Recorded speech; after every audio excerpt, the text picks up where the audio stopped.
I've been a dentist in family general practice for 32 years. My patients come from all walks of life. I was born and raised in Brooklyn, New York, and went to Brooklyn College and graduated from NYU Dental School in 1975. After a one-year hospital residency, I purchased a dental practice with my then dentist husband, who remains my partner today. My work suits me. I enjoy helping others maintain and improve their health. I'm now finding a big connection between oral health, one's diet, and the rest of the body, and I've expanded my practice to promote overall health with my patients. As a child, I was self-conscious growing up because I had a severe weight problem that literally shaped who I was and what I am now. From my earliest days, I was the fattest kid in the neighborhood, and that generated feelings that never really left me. It was an overwhelming source of pain throughout my childhood. My earliest recollections include being constantly teased by other children. My parents tried to understand the problem but couldn't. I remember my father saying to me, "Even though you're fat, I love you anyway." Not very helpful. I was unhappy with how I looked and uncomfortable in my body. I had a constant conflict between wanting to eat and feeling guilty about it. I suffered through long periods of feeling hungry. Only in the last few years have I made the right changes and found a solution that really works. Like many overweight people, I had tried countless diets, and none worked. I tried a fad diet in high school where I ate just grapefruit and egg whites, and I lost weight. But after a few weeks, I couldn't do that anymore, and the weight came back. I went to Weight Watchers, followed the program, and lost 65 pounds, but simply couldn't maintain the weight loss. A driving hunger was always there, and the weight came back. I tried a fat-free diet, but felt hungry all the time. I maintained a lower weight, but was never really happy. Eliminating fat, a major source of necessary nutrition, was a torture program. I'd get up in the morning, eat, and just feel lousy all day long. I did that for years. It wore me down psychologically. Again, the weight came back. My weight fluctuated with these programs in a familiar pattern. I'd be disciplined, lose weight, become hungry, then quit, saying, "I can't do this anymore. I'm too uncomfortable. I'm irritable. I'm hungry. I'm cold. I'm unhappy." Of course, the minute I went back to my normal diet, all the weight came back. This happened repeatedly for decades. Now, finally, things are different. As I've discovered, the typical American diet is not the way to go. It is not healthful, even though it is common and accepted. It creates inappropriate hunger and has many unhealthful side effects that contribute not just to our unprecedented obesity epidemic, but to a host of other illnesses that would be alleviated if the proper changes were made. I have made those changes in the last few years, and I now have the problem solved. My weight is fine, and I feel whole and at peace. I have a feeling of well-being I never had before. I now have appropriate hunger, and I never overeat. I look healthier on the outside, and I'm healthier on the inside, too. Before I made the changes that have worked for me, and I am convinced can work for anyone, I was accustomed to the typical American diet of cereal grains, bread, and junk foods like ice cream, cake, cookies, candy, crackers, pretzels, and soft drinks. What I now call novelty foods. Notice the common feature of these foods. They all contain refined flours, refined sugar, or both. These processed foods came into existence with the development of agriculture about 10,000 years ago. Before the agricultural age, processed grains and refined sugars did not exist, and our Paleolithic ancestors ate a diet based on millions of years of evolutionary adaptation that didn't include any of the foods we now take for granted in the normal American diet. All of the processed or novelty foods we see every day in supermarkets and advertised on television. In the U.S., there is an enormous availability of novelty foods. If you go into any food store, they're everywhere. And what's a person to do? Eating foods made with refined sugar and processed grains is a totally normal part of our American diet and culture throughout the industrialized world. Unfortunately, as it turns out, when your daily diet includes foods high in starchy carbohydrates, red meats, and sweets made from refined sugars, it's easy to put on extra weight. When I was a child, there weren't as many obese kids in elementary school as there are now. Today, there are more percentage-wise than ever. I look at my young patients and see an obesity epidemic. I see it in the news media and a lot in private life. I learned the solution to my problem at a dental convention 3 years ago when I took a course given by Joe Dillon, a dynamic speaker whose credentials include personal trainer for several Olympic gold medalists. I signed up for his course and attended a 3-hour talk. He was in his 60s, extremely fit, and had a similar story to my own: childhood obesity, high blood pressure, and heart disease in his family history. He described his diet and his exercise program, which included cardiac flexibility and strength training. For me, the most interesting part of his talk was his food philosophy. I tried his program and quickly saw the broader implications of how blood chemistry and physiology are strongly influenced by nutrition, and how proper diet could promote an overall state of well-being while solving my weight problem without feeling tortured in the process. By eating more healthfully, for the first time, my hours are now free from constant hunger. Instead, I now have appropriate hunger every 4 to 6 hours, manageable intervals. And in the first days and weeks of the program, I realized I was finally free from constant nagging food cravings. And I've been that way for over 3 years. This freedom comes from eating foods that allow me to maintain more moderate blood insulin levels. Insulin is a hormone produced by the pancreas in response to the carbohydrates we eat. By maintaining more moderate levels of insulin throughout the day, the body maintains more moderate levels of blood sugar, called glucose, and glucose is what feeds your brain. Sharp reductions of blood glucose result when insulin is released by the pancreas to control excessive amounts that come from eating foods high in carbohydrates. Sharp drops in glucose levels trigger hunger responses that encourage you to eat. So to keep the brain from thinking you're hungry when you're not, it's important to maintain more even levels of glucose. That way the brain feels satisfied throughout the day, so you experience appropriate, genuine hunger and greater energy levels. You also experience more awareness, more wakefulness, and a greater sense of well-being. Blood chemistry may be so altered by food we eat that many chronic diseases may be caused or curtailed by diet. That sounds like a big leap, but it's true. For example, we know that people who eat a diet rich in sugary foods have more dental cavities and gum disease than those who don't. Similarly, other diseases can be controlled, reversed, or eliminated by adopting a diet more in line with what the body is equipped to handle, one lower in refined carbohydrates. We know this. It is no longer speculation. In this sense, people are wrong to put all the fault on America's healthcare system for failing to provide care for many of today's health problems, instead of having individuals take personal responsibility.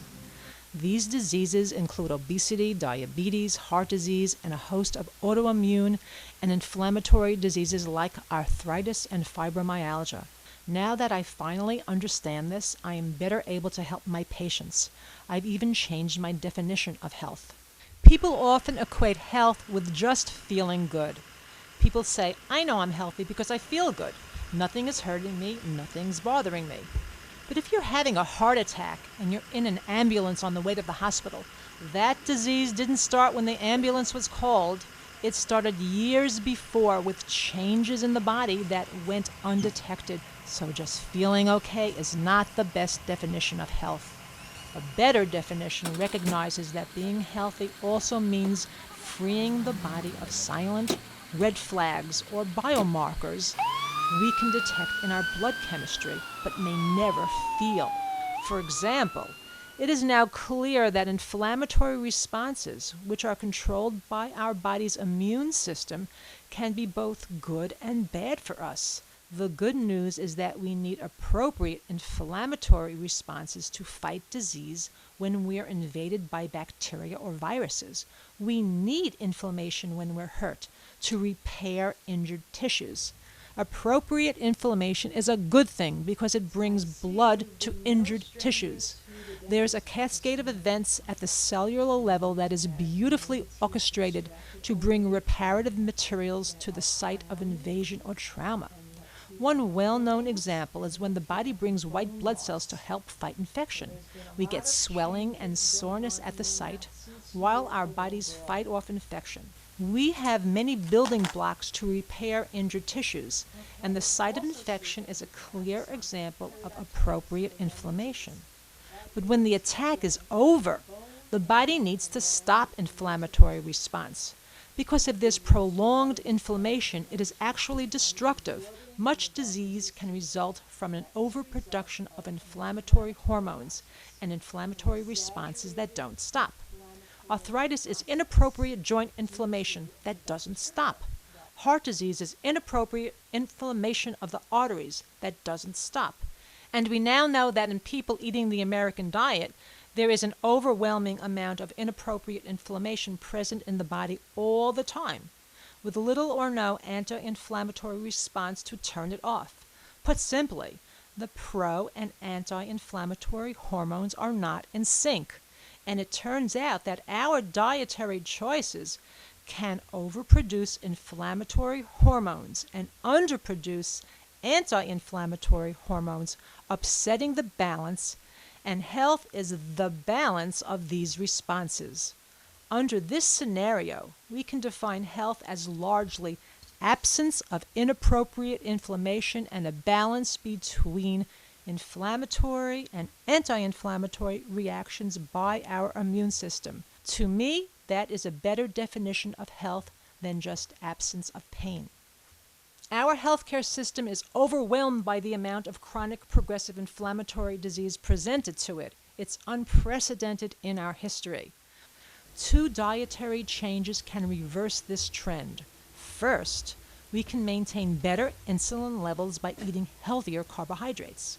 Second, we can rebalance the ratio of omega-6 to omega-3 fats that govern the way our immune system controls inflammatory and anti-inflammatory response.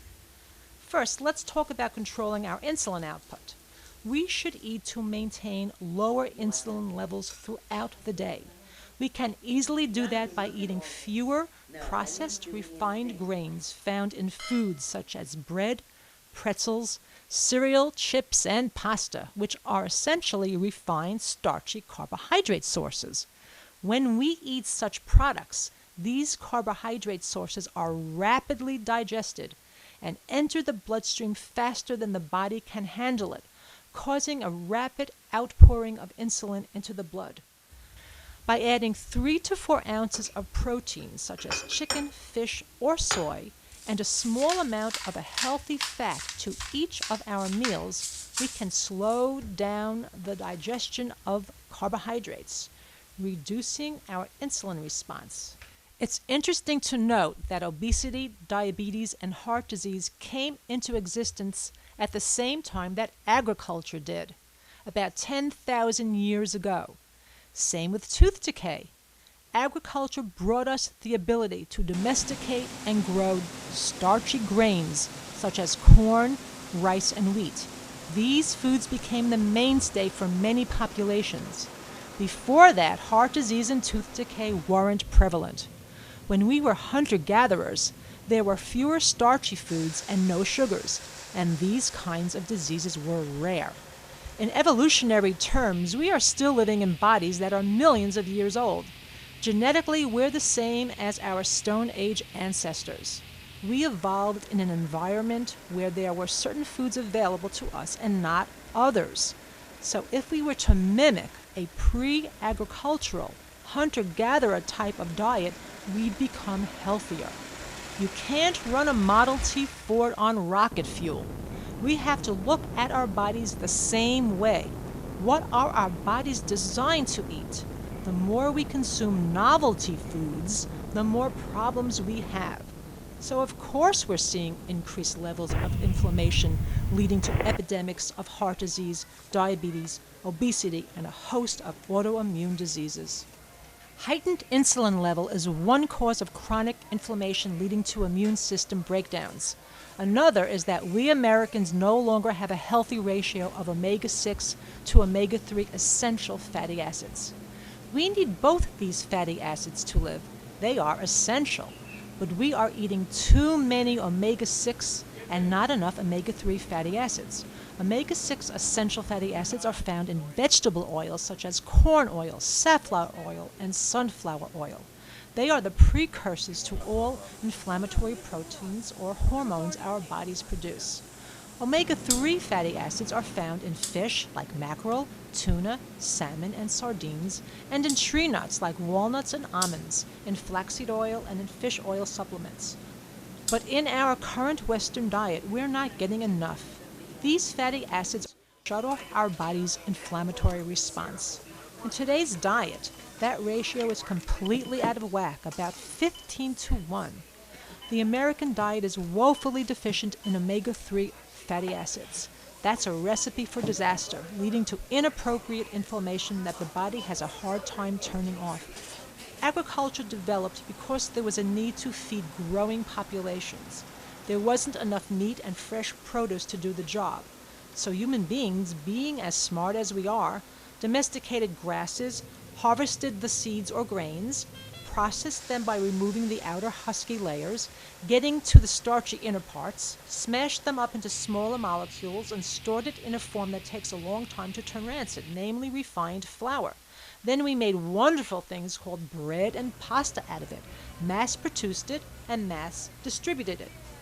But if we're talking about not shocking our insulin levels, we need to choose foods with lower glycemic value, meaning less of an insulin response, such as most of fruits, green produce, and beans, foods that are perishable and therefore more expensive. Fat is a devil term in our culture, but it's essential for life. It's all about balance. The total fat in our diet should be about 20 to 35% of our total calories. We should eat 10 to 24% as monosaturated fats, including olive oil. 3 to 4% should be polyunsaturated fats, which are the omega-3 fats found in flax, hemp oil, canola oil, and fatty fish, 1.3%, and the omega-6 fats, 2 to 3%, found in soybean oil, corn oil, safflower oil, sunflower oil, seeds, and margarines. We are getting too much of these omega-6 fats in our diets. Butter and animal fats should comprise less than 8% of the fat we eat. Olive oil is a good source of fat because it contains the most powerful antioxidant known, hydroxytyrosol. Hydroxytyrosol also appears to be an inhibitor of the enzymes that produce pro-inflammatory chemicals, just as aspirin does. It is anti-inflammatory. Extra virgin olive oil has the highest levels of this antioxidant in it because it is the purest and least processed form. It's cold-pressed, green and murky, or cloudy in appearance, and it is grown mostly in Italy. We also find powerful antioxidants called phytochemicals or polyphenols in deeply colored vegetables like peppers, broccoli, kale, collard greens, and spinach, in highly pigmented fruits like blueberries, raspberries, and strawberries, and in some spices like turmeric and cinnamon. There are more than 4,000 known polyphenols, and the richest sources are fruits and vegetables. Grains and starches, especially the ones in the American diet, have relatively low levels of these polyphenols.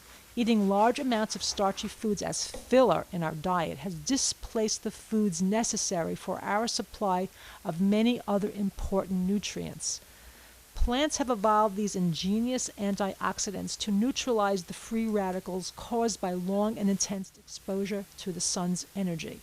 The members of the plant world best at this are the highly pigmented ones, those that are deep green, red, blue, and other bright colors. When we eat fruits and veggies high in phytochemicals, we are borrowing antioxidant molecules to suit our own metabolic needs. That's why eating fruits and vegetables is so vital for good health. A healthy diet will turn off the hunger engine by eliminating the overproduction of insulin that leads to eating more calories than your body really needs. The insulin-hunger connection works like this. Too much insulin from high glycemic foods eventually drops blood glucose levels too low, which triggers a response in the brain that promotes feelings of hunger. This hypoglycemic state brings on a horrible feeling. It's a shaky, hungry, headachy, lack of concentration feeling, where you feel a strong urge to eat to feed your brain the glucose it uses as its fuel. You feel the urge to eat even if you've just finished eating a short while ago.